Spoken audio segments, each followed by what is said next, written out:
Chaque année, des personnes perdent la vie dans des avalanches en Suisse.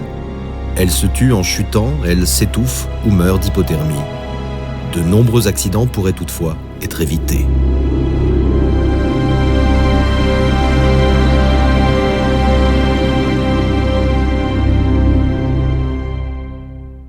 Wir haben den Auftrag gefasst, morgen von der Meigelshütte Richtung Ravetsch zu gehen. Wir starten hier in der Meigels. Chaque excursion à ski est planifiée minutieusement. Le bulletin des avalanches fournit des informations précieuses sur les conditions actuelles. Der Steilhang von allen Expositionen oberhalb von rund 1800 Meter. Jetzt würde jeder schnell einmal das Bulletin durchlesen und wir dann die schwierigen oder die Schlüsselstellen raussuchen. Je recherche au moins 6 informations dans le bulletin des avalanches. Les études démontrent que les personnes lisant le bulletin des avalanches retiennent simplement les niveaux de danger, peut-être encore l'exposition ou l'altitude.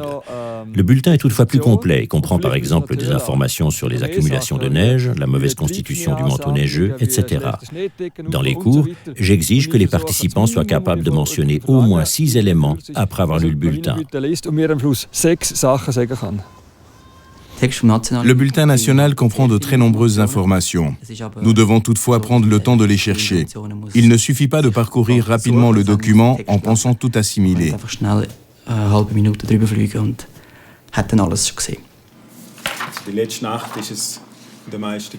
Au cours de la saison hivernale, l'Institut fédéral pour l'étude de la neige et des avalanches, ENA, publie tous les jours un nouveau bulletin.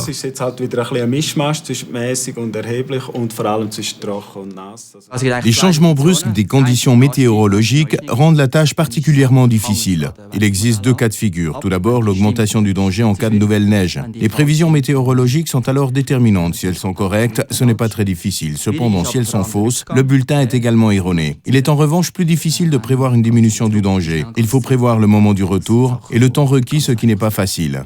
Le bulletin est établi séparément pour toutes les régions alpines de Suisse. De nombreuses données sont prises en considération. Mesures des stations météorologiques, observations, prévision du temps.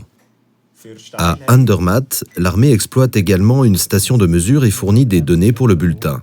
Peu importe le nombre de données à disposition, les informations du bulletin des avalanches ne sont jamais garanties en ce qui concerne l'évolution des conditions dans un cas concret.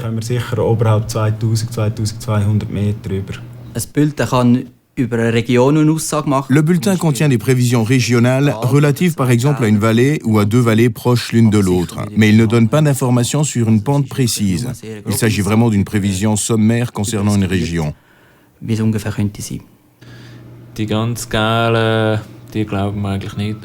Même si la recherche ne cesse de progresser et le bulletin s'améliore continuellement, il reste un instrument de planification qui ne saurait remplacer une évaluation détaillée sur place. Mieux vaut être imprécis et avoir raison plutôt que d'être précis et avoir tort. Malheureusement, on met tout dans la balance et c'est parfois un peu flou. Il est toutefois impossible de garantir une sécurité sans faille. Par exemple, chercher à la loupe une surface de glissement dans le manteau neigeux est très difficile pour les amateurs, mais également pour les responsables et les guides de montagne. Das Bulletin hat gemeldet auf morgen erhebliche Lawinengefahr, ganze Schweizer Alpenraum. Die Gefahrenstellen sind an Steilhängen aller Expositionen oberhalb rund 1600 Meter. La planification permet d'examiner si une randonnée passe par un terrain potentiellement exposé au danger d'avalanche. Il faut étudier soigneusement le chemin sur une carte nationale au 25 millième et prendre en considération les facteurs tels que pente, exposition et forme du terrain. Le terrain est exposé au risque d'avalanche à partir d'une inclinaison de 30 degrés. Il faut alors réfléchir aux facteurs qui jouent un rôle à cet égard. L'exposition est très importante. Les versants nord sont beaucoup plus froids que les versants sud. Le manteau neigeux y reste mauvais plus longtemps ou peut se dégrader. Les versants sud, en revanche, sont soumis à d'importantes différences de température et le manteau neigeux se modifie beaucoup plus vite. Les formes du terrain doivent également être prises en considération. Dans les cuvettes, nous avons beaucoup plus de neige soufflée, ce qui peut être très dangereux lorsqu'il vente.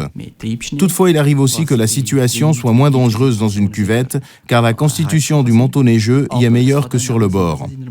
Il faut toujours réfléchir aux éléments susceptibles de provoquer une avalanche et dans quelle forme de terrain ils peuvent apparaître le plus vraisemblablement. Das Lawinenproblem und in welchen Geländeformen ist das am ehesten anzutreffen.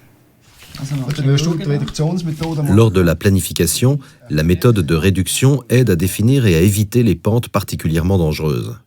Avec cette méthode, une planification classique prendra en considération un déplacement au sein de la zone verte. Dès qu'il est envisagé de se déplacer dans le secteur jaune, il faut être particulièrement vigilant. La tolérance aux erreurs baisse.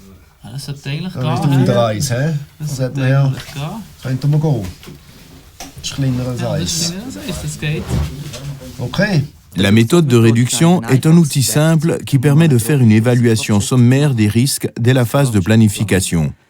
On combine simplement l'inclinaison de la pente avec l'échelon de danger du bulletin, ce qui permet de mettre en évidence le niveau de danger dans lequel on se trouve. Wir haben hier eine kleine Stelle, die man noch beachten muss. Und zwar hat es hier Stufen drin. Wenn man von unten schaut, auf der linken Seite haben wir ein paar Felsen, wo etwas immer kommen könnte. Und rechts vom Bach ist auch nicht allzu flach. Das müssen wir einfach beachten.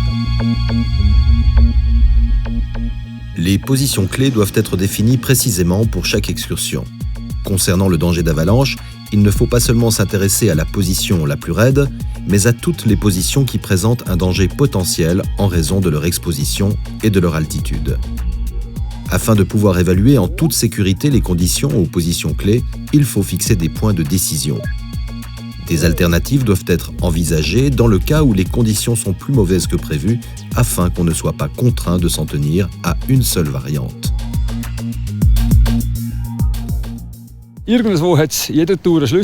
Chaque excursion présente une position clé.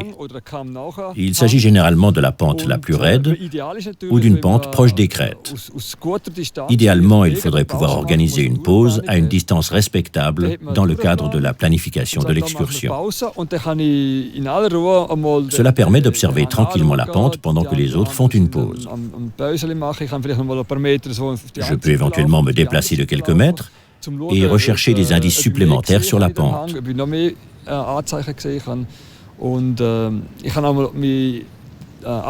peux me détacher du reste du groupe, prendre une décision seul, revenir vers le groupe et expliquer pourquoi nous allons emprunter cette pente ou non.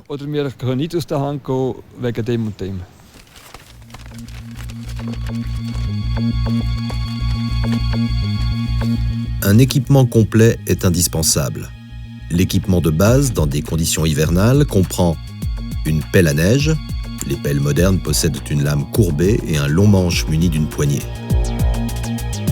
La sonde à avalanche permet de localiser précisément une personne ensevelie et de réduire considérablement le temps de dégagement.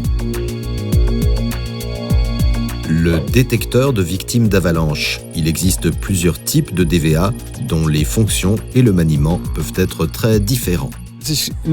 Il ne faut pas nécessairement disposer d'appareils dernier cri. Ce qui compte, c'est qu'on les maîtrise, surtout dans des situations de stress. Il est relativement difficile pour les instructeurs de simuler les situations de stress. Lors des exercices, on dispose toujours de suffisamment de temps. On reçoit parfois une bonne note, parfois une plus mauvaise note. Mais le facteur humain, le fait qu'un camarade est peut-être en train de mourir sous la neige, est difficile à simuler. Avant chaque départ, il faut contrôler le bon fonctionnement de tous les DVA. Gut, umschalten auf Senden. Gut, umschalten auf Senden.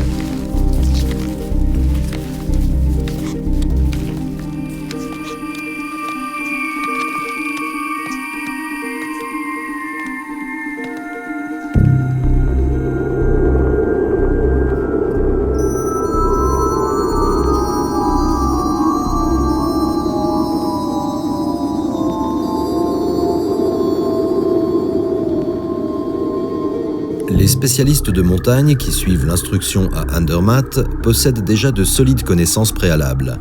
Ils accomplissent l'école de recrues comme spécialistes de montagne et sont incorporés au sein du groupe de spécialistes de montagne 1.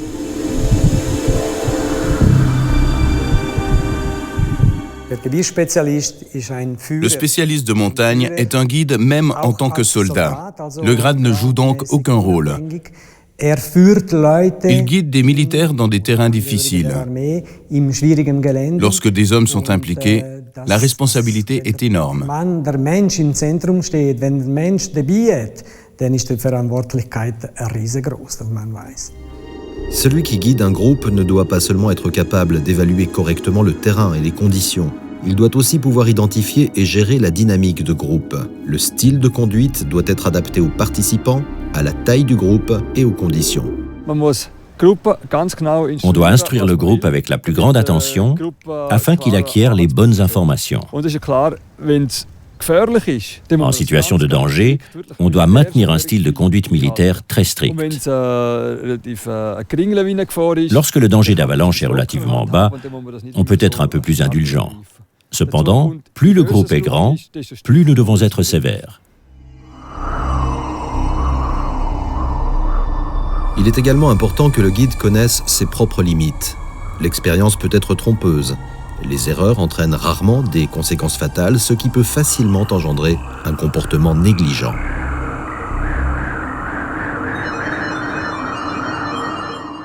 Jedes Mal, wenn man in ein neues Gebiet geht, muss man wieder von vorne anfangen.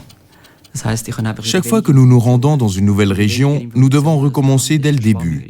Moins je dispose d'informations, plus mon image du danger d'avalanche est floue, et plus je dois être vigilant.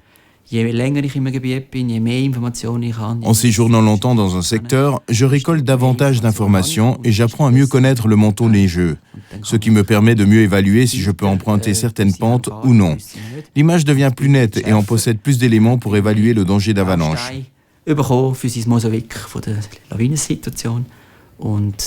Même un guide expérimenté doit recommencer à zéro lorsqu'il se trouve dans une nouvelle région, car il n'a pratiquement aucune information.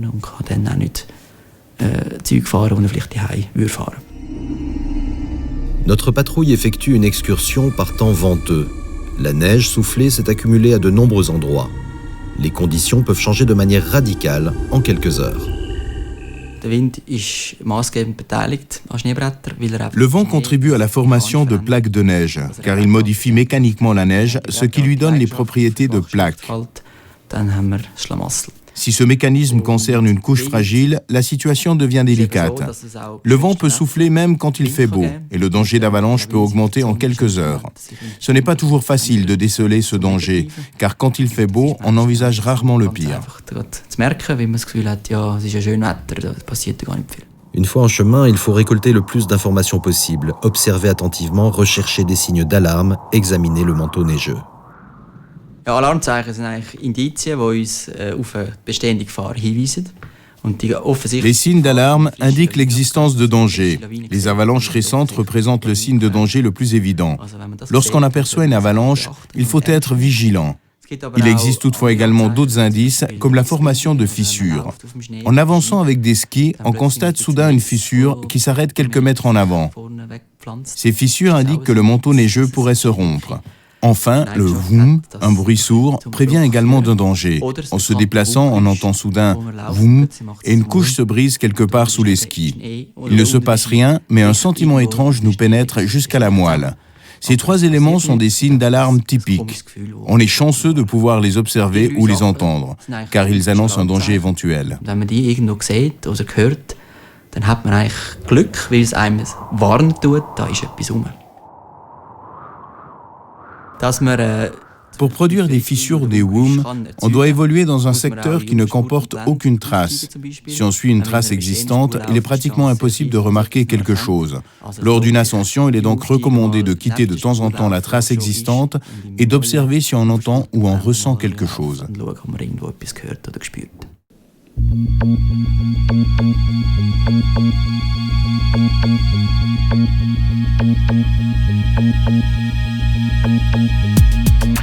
Pour qu'un skieur puisse déclencher une avalanche de plaques de neige, 4 conditions doivent être réunies. Premièrement, l'existence d'une couche fragile, par exemple du givre de surface recouvert ou du givre de profondeur. Deuxièmement, une couche recouvrant la couche fragile. Troisièmement, une surcharge suffisamment forte du manteau neigeux.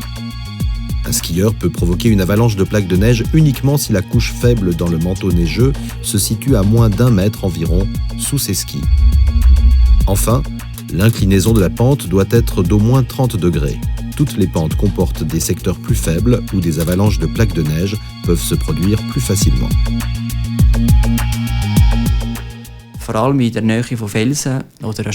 À proximité des rochers et aux endroits qui sont peu enneigés, les couches faibles se situent plus près de la surface et donc plus près des skis. Le skieur est donc susceptible de provoquer une rupture qui peut dévaler la pente. Lorsque nous voyons une cassure d'avalanche de 3 mètres d'épaisseur provoquée par un skieur, nous nous demandons comment cela est possible.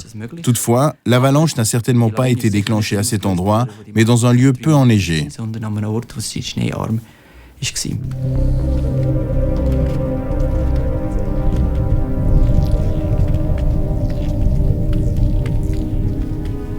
Les tests du manteau neigeux, notamment dans la neige ancienne, peuvent fournir des informations supplémentaires précieuses sur les conditions dans une région.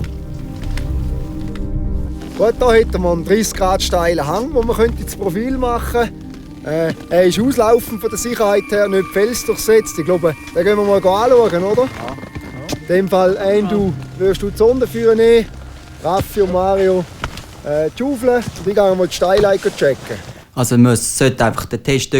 doit effectuer le test à l'endroit qui nous intéresse. Si je souhaite obtenir des informations sur la constitution du manteau neigeux sur un versant nord, il faut observer une pente exposée au nord. Ça vaut aussi la peine de se rendre à un endroit peu enneigé pour trouver des couches plus fragiles. Dans un trou rempli de 4 mètres de neige, il est impossible que la constitution du manteau neigeux soit mauvaise. Toutefois, il faut se demander si le manteau neigeux est bon partout. Nous devons donc trouver les positions les plus faibles afin de pouvoir les éviter. L'emplacement où est effectué le test du manteau neigeux ne doit pas être seulement représentatif, mais également dépourvu de tout danger.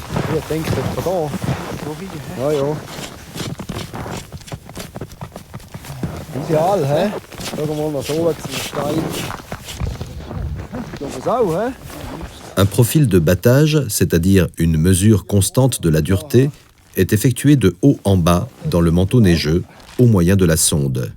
La sonde de battage ne permet pas d'identifier les minces couches fragiles qui jouent souvent un rôle important dans le déclenchement d'avalanches.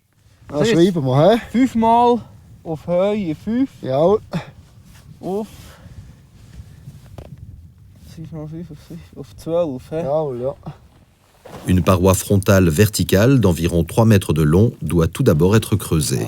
Gut, dann könnt ihr hier geben. Das Profil abreinlegen. Le profil de la neige est prélevé ici avant le test du bloc glissant. Hier hätten wir eine Schicht.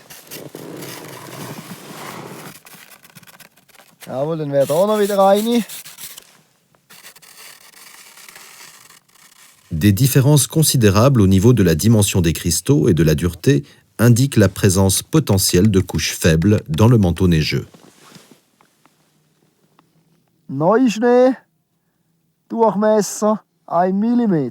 Après le profil de la neige, la première étape du test du bloc glissant consiste à creuser des sillons d'environ 1,5 mètre de longueur le long de la ligne de chute.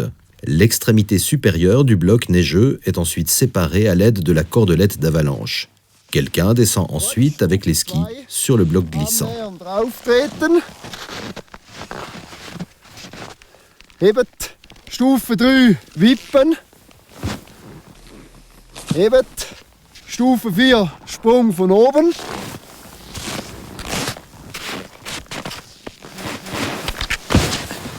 Stufe 5, zweiter Sprung von oben.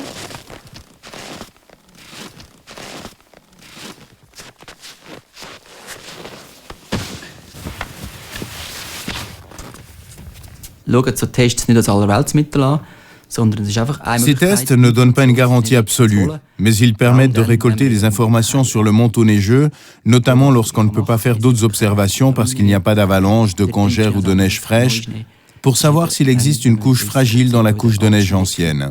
Ces tests sont donc un moyen d'obtenir des informations. Le test de compression est nettement moins astreignant que le test du bloc glissant, mais il fournit également moins d'informations. Le test du bloc glissant est certainement meilleur, mais il est très contraignant et requiert beaucoup de temps. Un randonneur n'effectuera pas ce test car il n'a pas assez de temps.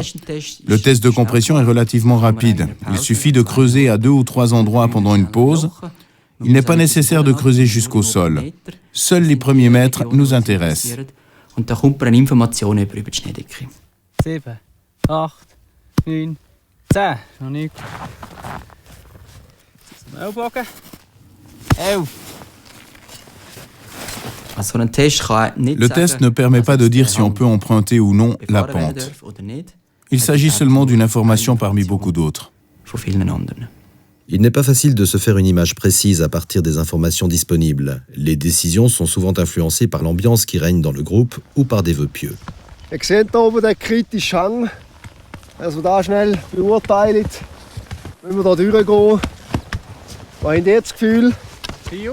Ja, da bis zum Fischmaul und dann rausqueren. Und dann meint ich, sollte es gehen. Also der Wunschdenken ist, dass man zum Beispiel auf den Gipfel rauf will und auf dem Weg zum Gipfel hat es irgendwo eine On parle de vœux pieux, par exemple, lorsqu'on veut atteindre un sommet et que la voie pour y parvenir présente une zone précaire ou qu'on doit absolument rejoindre une cabane. On est déjà sous pression. On ferme peut-être les yeux aux observations désagréables et on recherche les éléments favorables pour une décision positive lors de l'évaluation de la pente. Die einem Nutzen bringen, dass man dann bei der Beurteilung von dem Hang vielleicht dann eher zu einem Ja-Entscheid kommt. Ich glaube, wenn wir hier schön rausziehen und dann rausheben, dann sollte es, glaube ich, gehen. He? Ja, packen wir. Gut, weiter. Gehen wir weiter. He? La dynamique du groupe est un processus décisif et la répartition des rôles est très importante. Il faut savoir si nous sommes un groupe de camarades qui prenons une décision conjointement ou si une seule personne, soit le responsable de l'excursion, le guide ou le spécialiste de l'armée, prend une décision tout seul. Les guides doivent se laisser influencer le moins possible par les participants.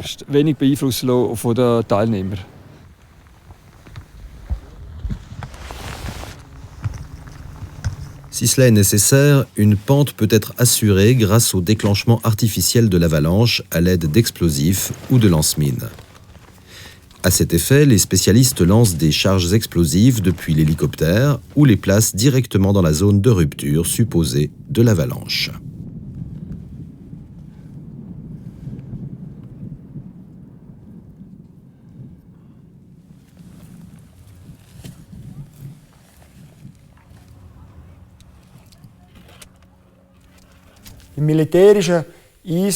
Durant un engagement militaire, lors d'une mission de déplacement, par exemple par un col, pour sécuriser des secteurs lorsque cela s'avère important. Dans le civil, on sécurise les pistes quotidiennement pendant tout l'hiver en cas de chute de neige. Ou, si les précipitations sont importantes, on assure les voies de liaison et les zones d'habitation.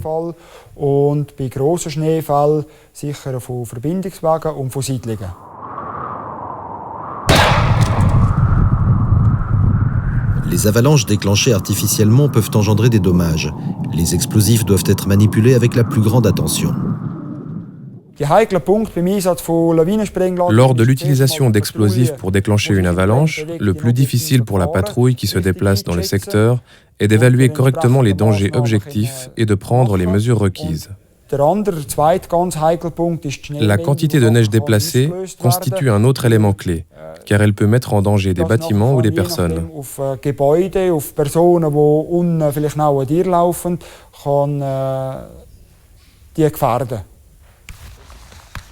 Notre patrouille choisit la plus courte des deux variantes. La pente paraît peu spectaculaire.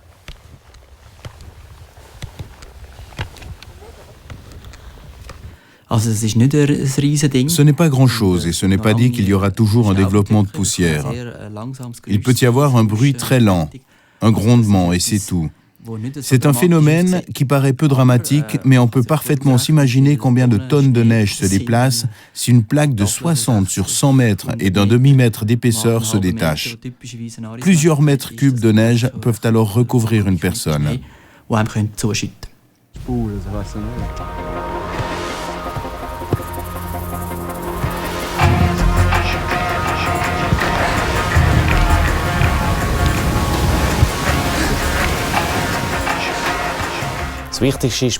Il est essentiel d'observer le point de disparition des personnes lorsqu'on les distingue encore. Ensuite, il faut se réfugier dans un lieu sûr, rassembler le groupe et ouvrir les yeux, et tendre l'oreille pour rechercher les personnes disparues. Il se peut qu'il y ait encore des personnes à la surface que l'on puisse secourir immédiatement.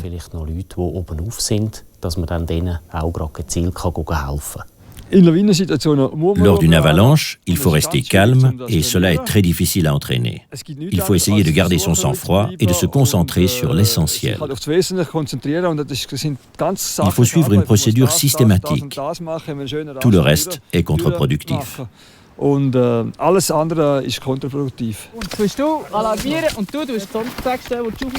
bonne préparation sur le lieu de l'accident permet de gagner un temps précieux et de garantir la sécurité des personnes qui n'ont pas été emportées. La recherche et le sauvetage dans le cône d'avalanche sont une course contre le temps. Après le premier quart d'heure, les chances de survie diminuent rapidement. Avalanche égale danger de mort. Les voies respiratoires peuvent être obstruées. Or, 92% des victimes sont encore en vie lorsque l'avalanche s'arrête. Il est par conséquent très important de débuter rapidement les recherches. Il faut aussi immédiatement donner l'alarme afin que l'hélicoptère puisse décoller. Car si les conditions de vol sont bonnes, au moment où nous aurons trouvé les victimes ensevelies, l'hélicoptère sera déjà là avec un médecin et une équipe paramédicale.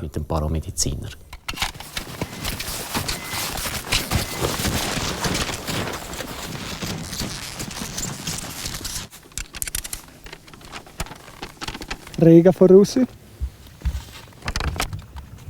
Rega, wer ist Rega über Oberalp-Beek-Kanal? Antworten. Grüezi wohl, da ist Mario Russi. Wir haben in dem Moment im Val Meigels einen Lawinenabgang gehabt. Koordinaten sind 696 200, 161 500. 4 Leute, einer hat es verschüttet. Sollten helfen. Ja, das ist verstanden. Bei Meigels ein Lawinenabgang, 4 Personen, ein Verschüttete. Antworten. Korrekt. So.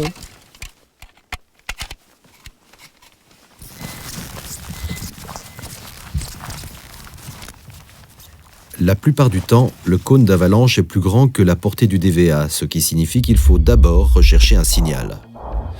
Il faut ensuite respecter le secteur de recherche sélectionné. Il s'agit de procéder systématiquement, même si une surface importante doit être sondée. Il faut d'abord sonder de manière sommaire, puis plus précisément.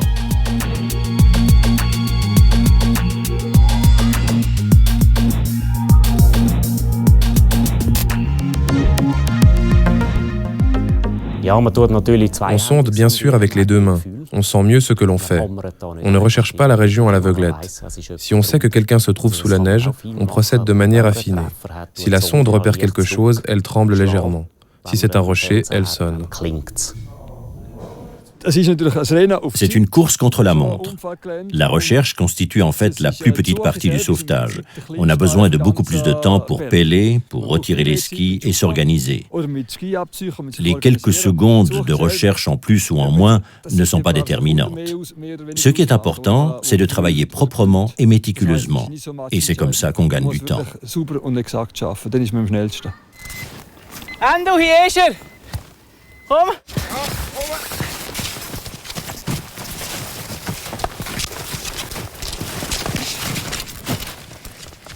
Ah, da ist etwas, das ist gut. Schaufeln! Lorsqu'il s'agit de pêler, quelqu'un doit prendre le commandement. Il doit diriger les personnes et dire où il faut creuser. Il faut pêler de manière ciblée pour réussir. Cela est en fait rarement le cas. C'est pourquoi nous l'intégrons toujours dans nos instructions afin que les gens se rendent compte que c'est extrêmement important. Les appareils électroniques et les chiens nous permettent de trouver rapidement ce que nous recherchons. Nous pouvons sonder, la sonde identifie une cible et le problème ne fait alors que commencer. En pêlant de manière systématique, on gagne du temps et on augmente les chances de retrouver le camarade en vie. Nous devons pêler lentement avant d'arriver au niveau de la tête. Ensuite, il faut vérifier s'il y a une cavité. Si c'est le cas, nous savons que la victime a encore pu respirer. Nous pouvons savoir depuis combien de temps elle est ensevelie. Ceci est important à savoir car si nous ne sentons plus son pouls, nous savons que nous pouvons encore la réanimer sans provoquer de dommages.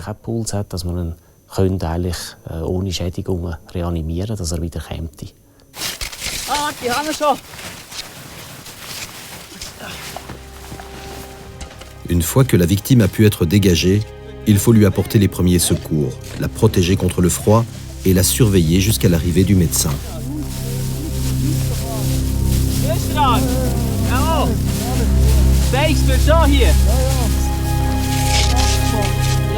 Notre patrouille a eu de la chance, la victime a survécu. Il serait toutefois imprudent de compter sur la chance. C'est uniquement avec une bonne préparation, un équipement adapté, un entraînement régulier et des bonnes décisions sur le terrain qu'un accident peut être évité.